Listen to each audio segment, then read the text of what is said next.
Hey there, Taurus! Welcome back to this channel. So by the way, no, meron tayong isa pang channel for you guys. So that is in English language.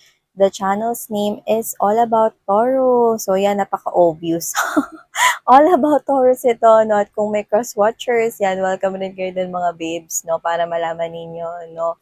Kung okay, meant to be heard rin ba ninyo ang mga messages doon? Because roles can be flipped as well. So the link is in the description box. So for today's content, we're gonna take a look at, no, what do they want from you? So this could be anyone right here. Pwede rin naman that before we start this reading, you may want to focus on a specific person right here to probably know ano ba talaga yung gusto niya from you.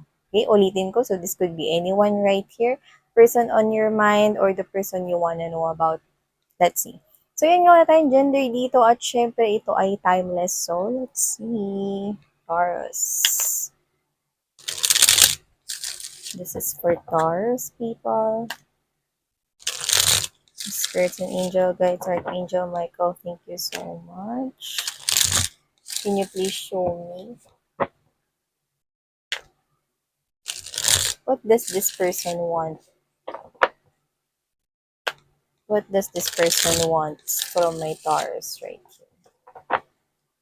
Their feelings, their intentions.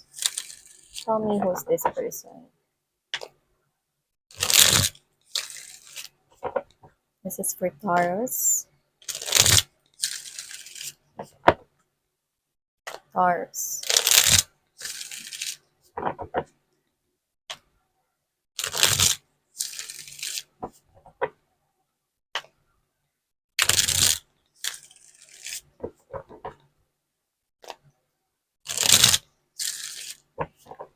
Alright, nasalo na natin ang tamang energy for that. Kaya in-stop na natin ang pag-shuffle. So, yun po yung reason kung ba't siya na-shuffle yung cards to catch the right energy na meant na marinig itong message right here. So, let's lay all the energies first on the table. We've got the Page of Cups energy right off the bat right here. Okay. Oh! Mm-hmm.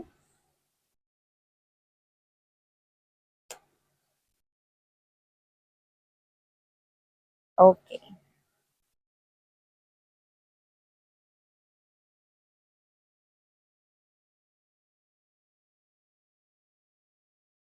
Alright, so I see.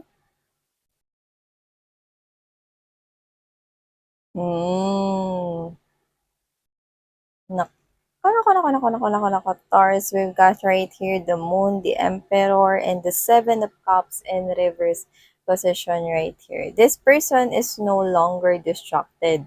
No longer means yan. So, ibig sabihin distracted yan before. Yes, because we've got here the Page of Cups energy, and this is you, right at the middle of the reading, appearing here as the Queen of Swords, clarified by the Hermit right here. So, it looks like whoever this individual is, there could be some kind of an age gap right here, or there is some kind of an immaturity, but there could probably be separation already. You did cart this person.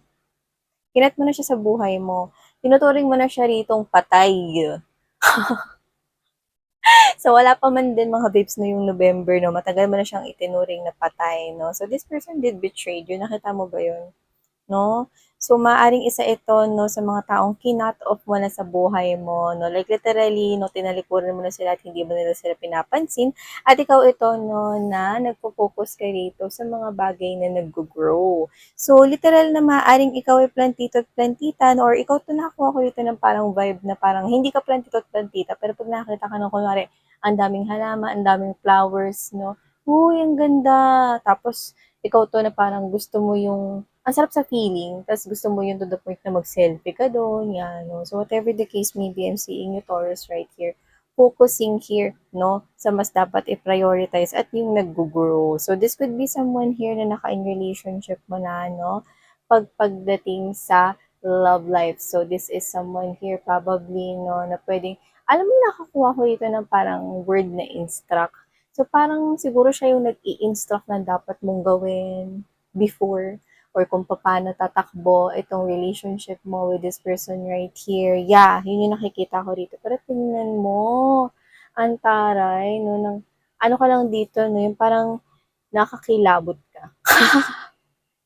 Kasi tingnan mo yung ano, no, yung espada mo doon na maliit. Tingnan mo, nakatarak lang doon, no, straight na straight, no, yung parang ready ka na mga babes, no, ready ka na, no, ano man yung mga kakaharapin mo pa rito kasi natuto ka na, matalino ka na, no, at ready ka na rin harapin tong tao na to. Yan. Pero nagpa-practice siya rito. Eh, at ang nakakaloka, this is someone here na immature before at kaya maaaring mga babes, no, na naghiwalay kayong dalawa, no, it is because, baka nagpabangs ka, no? Nakita ko ng ganun. No? Sakto lang din na may bangs to, no? At pwede magpakulay rin ng buhok yung iba kahit wala pang 13th month pay. So whatever the case may be for others, there could be some kind of a different culture, no? Para sa iba. Pwedeng yung kadil nyo is foreigner, half foreign right here, but doesn't have to be. Pero with the lots of changes, tapos na para sa'yo kung sino man tong pass na to, no? Pero gusto niyo pa rin sumabay dito sa saliw, no? Ng tugtugin, no? At maaring in-instruct ka niya, no, noon, or parang minanipula niya, no, yung relationship kung paano gagawin, or baka minanipulate ka niya in order to hide something, no, na na betrayal dito. So, whatever kung ano man yon, no, nakikita ko dito na magbabalik siya rito sa life mo, no. Pero tingnan mo nga naman yan, no, nalalanta na yung bulaklak dito. Palagas na yung 3 petals dito, no, kasi kinakabahan siya rito, eh, no. Hindi niya kasi alam, no, tinan mo, level na yung pagtaas niya rito, no, sa chalice na ito, no, to the point na parang hindi niya alam, no, kung paano niya pa rito i-express, no, na talagang nagsisisi niya siya rito. Okay? Ang gusto niya dito, mga babes, no, sa inyo ay maibalik, no, yung dati ninyong samahan. At mapaniwala kayo na gusto niya na ito talaga ritong makamtan. Actually, if you're gonna ask me, what I'm seeing from the looks of it, I'm picking up that this person here is nag-matured siya. This person plays around in the past. Okay? So this person did play your heart. This person could be creative, no? At baka naging creative rin yung pagtatago niya, no, ng betrayal before, ano man yon. Third party issues, could be anything. Pwede rin could be anyone.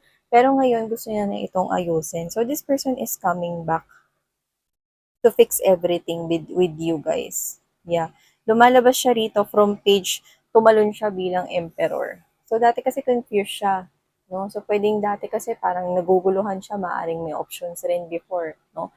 Hindi niya naiintindihan rito no, yung pinapakita mo rito na love for him or her, especially kung may age gap man talaga dito. Dati confused siya, no? Pero ngayon with the Seven of Cups in reverse, no? Malinaw na ngayon ang lahat sa kanya. Pero, sabi ko nga sa inyo, bukod sa tumalikod na kayo, ang dami yung natutunan with the Hermit, na iniwan nyo na yung akala ninyo, no, na mala fairy tale or mala palasyo rito, no, na relationship nyo sa kanya, yun kasi yung inakala ninyo. At nakikita ko rito, no, na meron pa nga isa ritong energy popping out for you guys, no, new love, no, at ang ganda nito, kasi dito ka ta nakikitang pupunta eh. Yun, no, dito ka ta nakikitang mapapa-jump shot.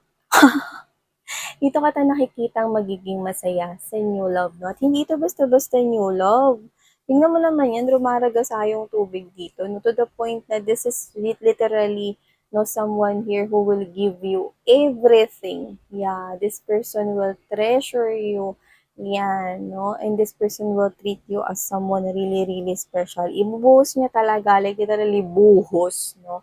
Ang pagmamahal niya for you guys. I'm getting the energy of someone who is abundant right here. Ang dami nitong kayang i-offer sa'yo.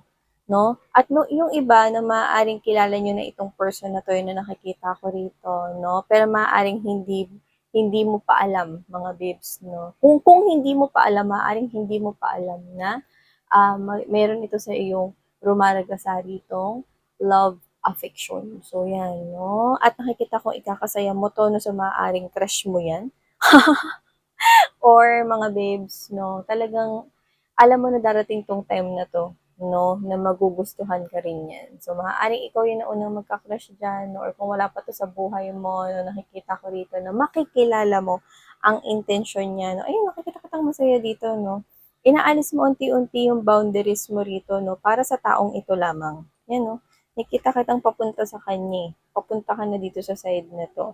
So, yeah, I'm seeing right here, okay, someone who is coming back to you na tumalon siya, no, from being immature to mature na ngayon, no, with the emperor right here na nakikita ko rito, no, and this person wants this.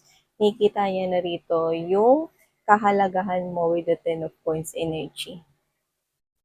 Yeah. Pero yun nga, kinakabahan siya rito dahil naglaglaga na yung mga petals, no? At saka mukhang talagang tinalikuran mo na siya dyan. At saka nag-glow up ka rito, no? So, nakikita ko rito na syempre, you want to give what's best for you. 'Di ba? Kaya dito ka pumupunta, no? Etong klase ng energy na to, no, is yung energy rito na magpapaligaya sa'yo sa lahat ng areas of your life. Hindi ka lang ipopulfill niyan sa sweet at napakalambing na palitan ng mga mensahe, no, at affection, showing love and affection, no. Hindi lang yun. Lahat, pati yung suporta rito financially and everything, no, you're gonna be proud with whoever this person is. Like, this person is a total package right here for you guys. So, I'm seeing, no, na maaari man na may dalawang energies rito, no, na pwedeng magsabay. Yun yung nakikita ko rito, no, or pwedeng may mauna dyan, pero nakikita kong pipiliin mo ang new love. Because ikaw, Taurus, no, ang nakikita ko rito, no, na once na ikaw ay tumalikod at nakapag-desisyon na, tapos na, sarado na, padlock, susi, tapon dagat. So, yun yung nakikita ko rito. Okay, so Taurus, okay, alam ko may paninindigan ka kasi kitang-kita ko dito. This is you, no, nahanda ka ng harapin, no. Hindi lang itong tao na to, no, na merong malaking realization dito, no, kahit pa yung iba pa, no, na taong nanakit sa'yo, ready ka na to face them all because this is you wiser. This is you no longer giving in into these people's drama. Yan, no? Parang ikaw to na magbago man siya or nagbago man siya, okay, pero never na akong babalik. I'm going in for new connections. I'm going in for new love. I'm going in for new in my life. So, thank you so much, Taurus. Sarang ngayon love and life. Annyeong.